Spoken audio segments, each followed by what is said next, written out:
Hello and welcome to Highfell again. Lovely sunny day. This is day 2 of making this video. Unfortunately something went weird with it yesterday, so it's having to be done again. But I am going to give you a little sneak preview of what you can expect to see in some up and coming videos. We've got quite a lot of development gone on the layout there and something over here as well. But the purpose of today is another tricks and tips video. I'm going to look into gauging and how you can set the gauge on wheel sets to improve running, and also just attend to some of the running issues that some people are experiencing with their models, and see if we can get people going a little bit smoother. So here we are on the bench, suspiciously looking like a dining room table, but TT is tabletop, so seems appropriate. Okay, on to gauge. So gauge is effectively the gap, the distance between the insides of the rails. This is a piece of Hornby's set track, which came with one of their sets. And if I measure that in between the rails, you can see it is 12.15 millimeters. So that is precisely within specification. If that was scaled up to real life, Network Rail would give that the thumbs up. So the track is absolutely spot on. The back to back is another measurement, and that's often referred to, and that is the distance between the back of the wheel on this side and the back of the wheel on this side. And there is again a specification for a back to back to run on each gauge of track.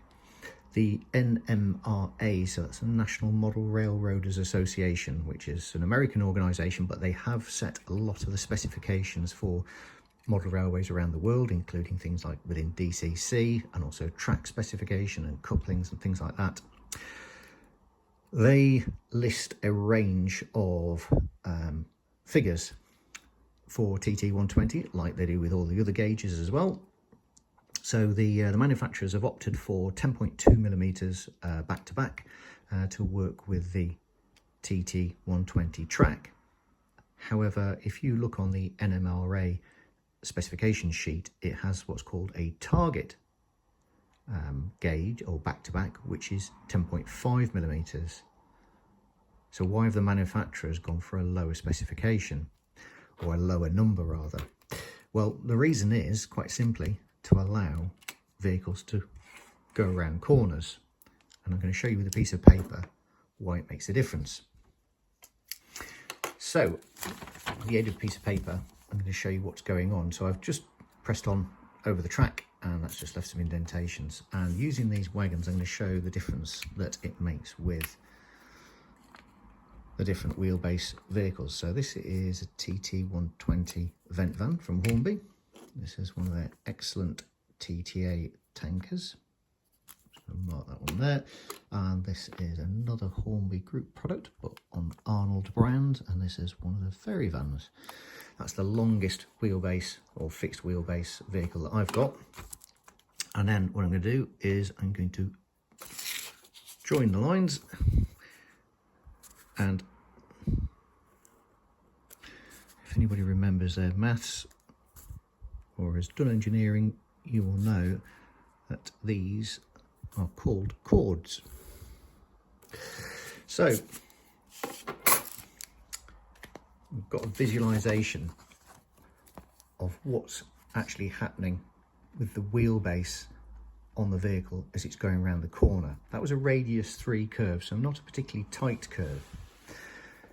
The shorter wheelbase, the wheels are almost, or the edges of the wheels are almost be at 90 degrees to the track. But as the wheelbase of the vehicle gets longer and longer, the angle that the wheel presents to the track becomes more acute. And that means that the edges of the wheels start to act on the rails on the insides, because they're being pushed against, rather than sitting at 90 degrees, they're actually sitting at an angle, and so you're getting one side of the wheel is pushing up against it on one side, and the opposite side, it's the alternative corresponding flange that's pushing up there. So that creates drag. In other words, it's going to slow it down. You can find this out for yourself if you set the back-to-back measurement on one of your wagons or coaches, or more wagons because they're fixed wheelbase. If you set it way beyond the 10.5, you'll find that they'll hardly go around the corners at all. So that's the reason why the manufacturers have accommodated the tight radius curves that we run in model railways and used a smaller back-to-back measurement than could be decided as being perfect. However, there is some scope between that lower 10.2 figure and the 10.5 where you can really help the running of your models. So this is a standard Hornby turnout point. It's an isolating point, so this section here is made from plastic, so it acts as an isolator. But the relevant part to why some people are actually experiencing shorts on points is this area here. It's quite a large area, so it's very rare that the wheel that is running on this part of the rail can actually get close enough to this rail for power to either arc across in the form of a spark, or for the wheel to physically touch the two. Because the important part is this rail here is the opposite polarity to this rail here. No matter what system you're running, whether it's DC, DCC, these two rails will always be opposite polarities. And so anything that bridges those two rails will cause a short circuit. And that can be a major problem.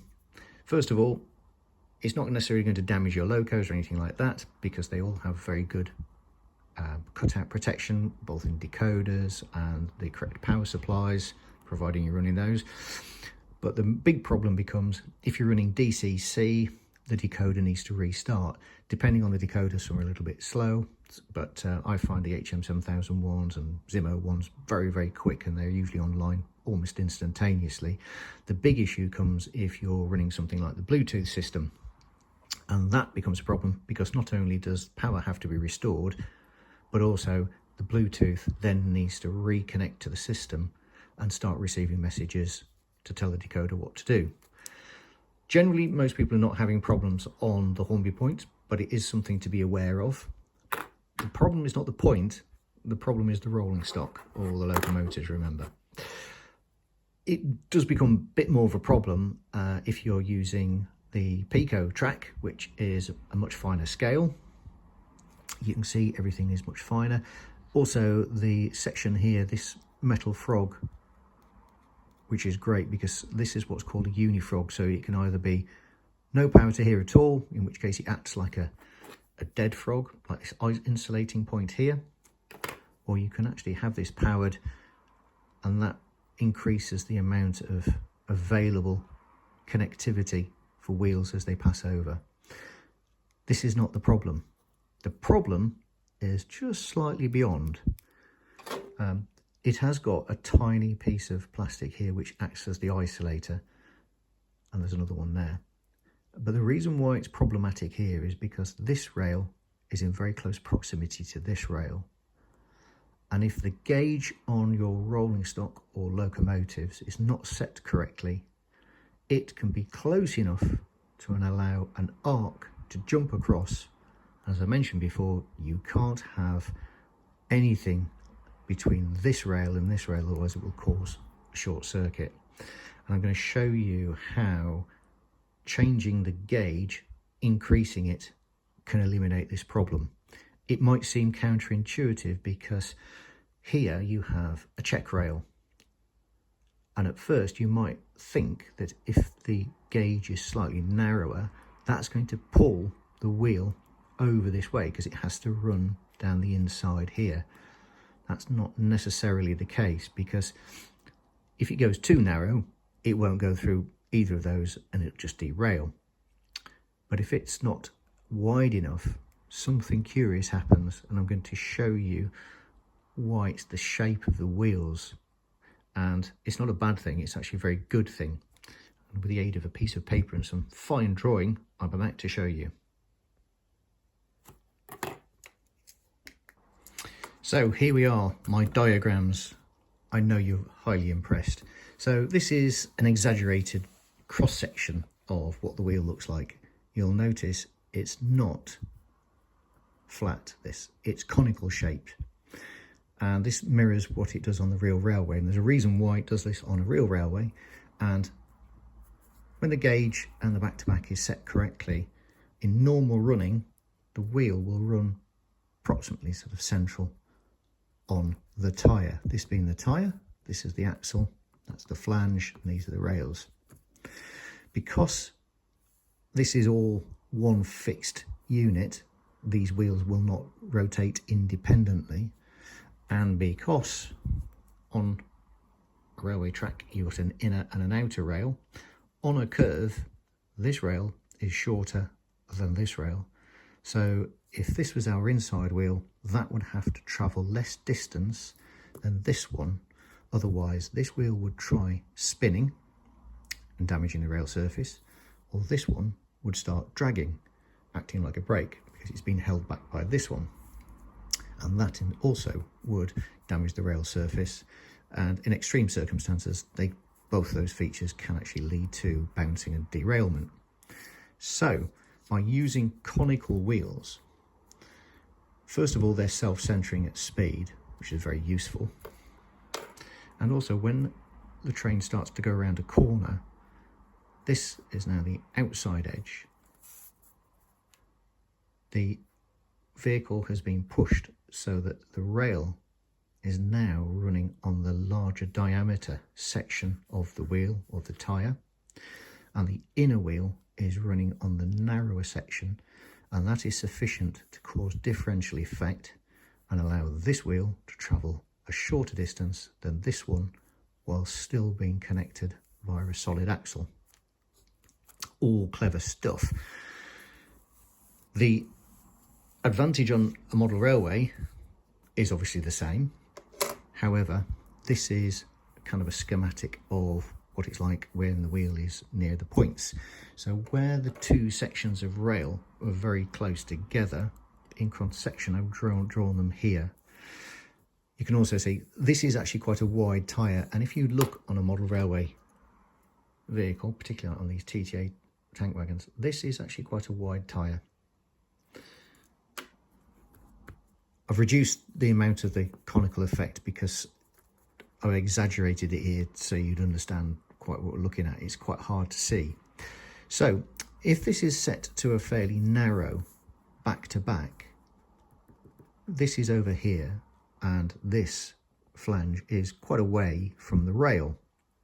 So the check rail in here pulls that over, and it's just going to make the check rail here. But because of the angle here, it's this gap here to this other rail that's carrying an alternative polarity to this one that causes the problem, and you get a spark, and that is the telltale sign of the short circuit. If you're not sure that's what's happening, good tip, turn the lights off, close the curtains, whatever, run your trains or your vehicles over the area where you're having a problem, and you will see quite a bright spark, particularly if you're running DCC, because you're going to be running something around about 15 volts, so it's enough for you to be able to see it. And that will be an indicator that that's what your problem is. And if you increase the gauge, or rather the back-to-back on the wheels, and push this out, the wheel will be running like this, and this becomes a greater distance, and the air gap is sufficient to stop the leap of the power across there. So that's why you do it. If that's all left you slightly confused, don't worry, because you don't even need to know any of that. I'm going to show you a way to set the back-to-back really easy, and it should cure your problems. So this is my back-to-back tool, and it does look like a set of pliers because that's exactly what it is, but it's a specific set. These are red line. They come in a set of 3. I got these on Amazon, and it was only through looking through my toolbox that I found these, measured something on them. I thought that's perfect for what I want. A gauge can be anything. It's just a predetermined measurement that you can set something by. Now you can buy wheel gauging tools. For example, DCC Concepts do one, but they only have a gauge set to 10.2 millimeters, which I say is the manufacturer's minimum standard.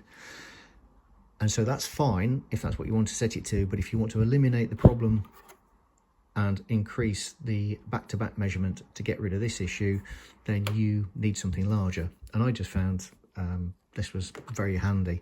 The other great part is there's a chamfered edge on here, so this does actually help it introduce to the back of the wheels without any damage. They're nicely made, and they're also very consistent. So if I measure the back-to-back here, this is 10.3, in fact 10.35 to 10.4. So that is ideal for what I want to set it to. So that's the distance across the back of the jaws. And then to re-gauge the wheels, set the new back-to-back, all you need to do is pop it in and push it down. Even with this amount of delicate detail underneath, you don't need to take the wheel out. You can push it in through there, and that will just increase the back-to-back. It'll just push the one of the wheels away on the axle sufficiently to give you that extra clearance that you need to solve that sparking problem there and the short circuit. You can also do it on locomotives. I must admit that with locomotives, I've only found one area that really needed attention, and that was, it's not on the driving wheels, so they're the more complicated ones to take off. It was on the front bogies, and I found curing or setting that back to back cured loads of problems. Actually, I think I did also find one, I think it was the trailing set of wheels. So if you're running tender first, I did find that they're there, that just aided with an extra little bit of back-to-back on there. Just a couple of other things as well, just to bear in mind. There are some very fine phosphor bronze pickups on the tenders, and be very careful pushing anything in there that you don't catch one of those. Also the same on the driving wheels. I know a lot of people are fitting power banks right, left and centre. It's a bit more involved if you're going to do it on a TT 120 locomotive, particularly one of these, because you have to cut away in the tender. I mean, yes, I've done that for somebody and it is possible. You can also rewire the power banks so they take up a different type of space, which makes it easier. But really, when you've got 7 axles and 14 wheels picking up power, you really shouldn't need to be putting power banks in something like this. You need to get the basics right. Another area which I have found has had a couple of issues and can cause cutouts, slightly loose connector. So this white connector that joins the decoder and the pickups in the tender to the motor, and even if you're not running a decoder, it still goes through the bridging chip on a DC one, so it still needs to come via the tender. You need to make sure that that is pushed in, and I would also say just gently make sure that the female connectors inside the plastic block are also seated nice and firmly home onto the male connectors on the inside of that electrical clip there. Quite a few people have had problems with front bogies, so I've said if you re-gauge the wheels, reset the track back to back, that cures a whole load of running issues. But the next thing I'm going to do is I'm just going to take the bogie off and show you how it should be assembled, because I have had experience of one where it wasn't quite assembled properly. So I shall do that next. So here's a handy tip. If you don't have a service cradle and you want to do some work underneath your locomotive, you can use the packaging that your loco came in, pop it into the retail pack, turn it over, unclip the pack, and this will support it nice and securely so it won't fall over, and you should be safe. When you're handling locomotives, I would also just recommend handle them as least you can. Tend to hold them by the bodywork don't be pushing your fingers into the valve gear and connecting rod area. This is very delicate, it will bend, and if it does bend, it can really affect the running because things are all running at the wrong angle. Also, if it's running perfectly and nice and smoothly, don't start looking at the valve gear thinking, I'll make that look straight, because it's not always designed to run at the angle you think it is. It is this compromise in building models. So if it's running well, leave it alone. Also, don't be handling your locomotive by holding it via the tender. It's such an awful thing to do. It makes me cringe every time I see people do it. Hold it from the bodywork here, hold the tender at the same time, so you're not putting any pressure on the drawbar area here, and you should be good to go. Okay, so we're going to remove the front bogie. But before I do that, I'm actually going to show you, so a couple of people have said that they have problems with locomotives stopping on curves, and this is actually one of the reasons that can cause it. If you look, this wheel in certain articulations can touch the front driving wheels. Now that in its normal running won't happen, but if it isn't adjusted correctly or this isn't assembled correctly, then that can be the cause of your problem. And effectively anything that's going to cause a slight power surge, even if it doesn't cause a short circuit, because of course the polarity this wheel encounters is the same as this one, but a slight power surge is sufficient in modern decoders to make them turn off. So I've just popped out the front bogie, and for the sake of people, I'm going to show you the correct assembly. I'm just going to take the pivot spring out. Okay, and there are several components. So you have the bogie casting here. If you are encountering problems with these not running smoothly, I would suggest you run a 1.5mm drill bit just with your hand fingers and just make sure that there's no burrs. You can also run a file across. You can see I've done that. You can't see once the wheel's back in.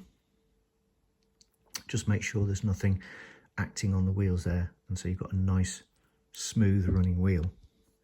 That's one thing. If you are one of the unlucky people that's actually had a wheel come adrift in the packaging and it doesn't seem to want to stay on, another little trick, if you use something like rocket card glue, which is a common modeller's product, there is sufficient tack in that you can drop a little piece in, or a little bit into the wheel, and then pop it on the axle. It will grip it sufficiently that it won't fall off, but when you do need to get it apart, it will come apart. Whereas if you were to use super glue, you can cause damage trying to break that bond. You can reset the gauge or the back-to-back on that. Okay, so the correct assembly.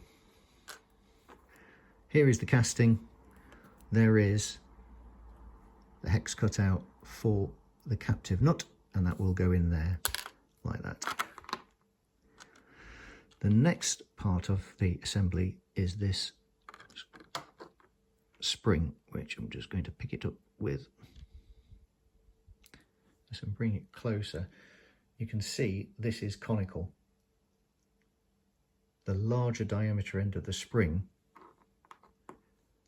will go into the casting, so that will sit like that. After that component is the clear washer, which is like this, and that sits on top on the smaller diameter end of the conical spring. And then that will fit into the bracket, and finally through the whole assembly to sandwich it together you have the pivot spring. So this has got this plain section here and it's only threaded here, and that works through here, and that is the direction that it's assembled. So you've got this upturn here, you have the bracket going on there, and you should notice that section here should be flat. Now some people have incorrectly started making this bracket rotate around this point here. That is wrong. The section, this upturned section here, should engage with the casting. It's a little bit more difficult to do when it's in its component form. Just once, there we go. So I'm going to bring that a little bit closer so you can see that engages with the cutout here. Some of the models are being modified, and there are, I understand there are some, a pip is being cast onto the chassis so that this hole here will then engage in there, and that will form the prevention to stop this bracket from turning. All of the movement for the front bogie is happening around this slotted area here. So you hold the bracket square, sorry, so the bracket is held firmly against the chassis, and then this is the area that is going to allow all the movement. Something to also check is to make sure of the angle on this bracket, because if this is slightly bent, then that will enable the wheels on the bogie to touch the front wheels, the front driving wheels. If that is the case, rather than try and bend it with your fingers, because you'll find it very hard, and then if you get enough pressure you'll end up bending it too far, use two pairs of pliers. So from my incredibly cheap set of draper pliers from Amazon, I've held it there, and then I can just tweak the bracket as I need to.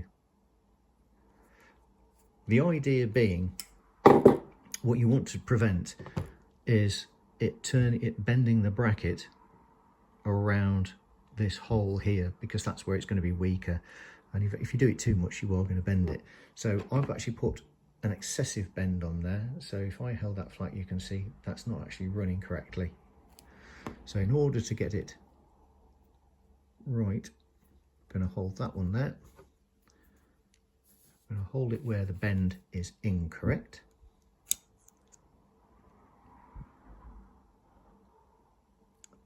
And then straighten it out. If you want to try and extend this slightly further, you can give it a little bit of pressure on here, and that will push this further forwards. Then it's just a question of reassembling this. So remembering the large diameter of the spring goes into the casting, the plastic washer goes on the top of the narrow diameter part of the spring. The bracket fits this way up, so the upturn is pointing towards the chassis, and the head of the pivot screw will be going down through that way. I'm going to just reassemble this because I want to get it right, and it's a little bit more fiddly to try and do it with the camera in the way. So I shall come back to you when that's together. So I've just popped it together. So nut at the bottom, large diameter part of the spring towards the casting, the plastic washer on top of the small diameter spring, the bracket with the upturn pointed towards the chassis or upwards, and then the pivot screw through. So that's how it should look when you've got it correct. Also, as I was saying about the bracket, it's not a vertical line here, so this isn't a 90-degree bend, and neither is this. This should have a little bit of an angle on it, and that's what helps push these wheels away from the driving wheels at the front of the chassis. And then the next thing just to remember is the wheel irons. So these sections here are at the front. You could get them the wrong way around and it'll catch. And then it's just a question of refitting this. So let's see if I can do it actually on camera.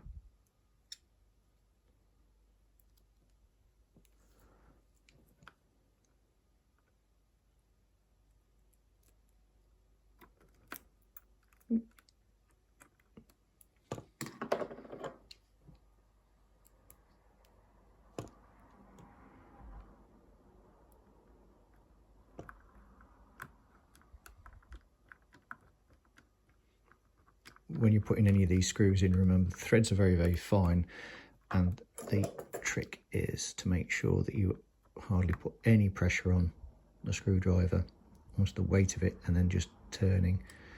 And then if it doesn't quite engage properly, you're not going to damage the threads.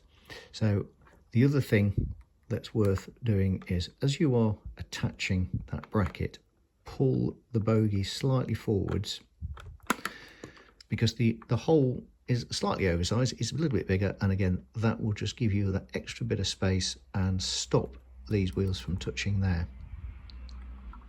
You'll see I've actually taken the steps off this. I've done that because I'm actually just going to slightly reposition them. That was another thing that was noticed, that on some extreme bends the front bogie wheel can actually foul on the step, and that stops it from turning, and then it doesn't run so well. I don't think that was necessarily a problem, but mine was slightly out of alignment, and so I took those off, and then I'm just going to realign them and pop them back on, get them square whilst I was doing that. So hopefully those are some hints and tips and to help you get your locomotives running a bit smoother, also with your rolling stock. It's a great idea to test things. Again, when you're looking for sparks and short circuits, or rather short circuits will often indicate with a spark, turn the lights down, have a look. And the other thing to remember is, if you're having a whole load of problems and it's way beyond your capabilities, Hornby are brilliant at sorting these things out. They are a new range, and yes, they have tested them, but there's always going to be a little level of tinkering to go on in anything to do with model railways. If that's beyond you, get on the phone, ring Hornby, their customer services. They really are probably the best customer service department I've ever dealt with for almost any organisation ever. If car companies could have customer care like Hornby do, an awful lot more motorists would be very happy. So get on the phone to them, ring them, tell them the problems you got. They'll give you a return number, you send it back. They'll sort it out and send it back to you. Hopefully that's not going to cause a whole lot of problems, but I think generally people are having very good reliability. But those are a couple of little things you can do yourself. There is a bit of an argument for saying, should you try and adjust things yourself? I think it's worthwhile doing a certain amount, but when things become quite serious, then get it back to the manufacturer, because of course they need to be aware of if there's a problem in their process or there's a problem with the design and things like that. It's very useful. Something I do want to draw your attention to though, if you are measuring things and wanting to set things quite finely, and in these small models, you'll find that measuring things accurately becomes very, very important, not less important. That's a ruler, that's a straight edge, and it's for drawing approximately straight lines. It's got some numbers on it. Apparently some people use them for measuring with. No. This is a measuring device. It's a vernier caliper. Caliper meaning it's got these two jaws here, and this is a vernier scale. If you have got a digital caliper from the middle aisle of Aldi or from B&Q and it costs 20 quid, it's not accurate. This measures down to 0.05 of a millimetre. It has a guaranteed accuracy of something like 5%. There's three big manufacturers that make precision measuring equipment that most engineers will go to. This is a Mitutoyo one from Japan. They're extremely good, very well respected. There's the American firm Richmond, again extremely good, and the British firm is Oxford Instruments, and again they're another go-to for accurate measuring. You can get very accurate digital calipers, but you won't be seeing those much under £300 or £400. To give you an idea, this is about £70, but I know it's correct, and that's what you really want to be measuring with.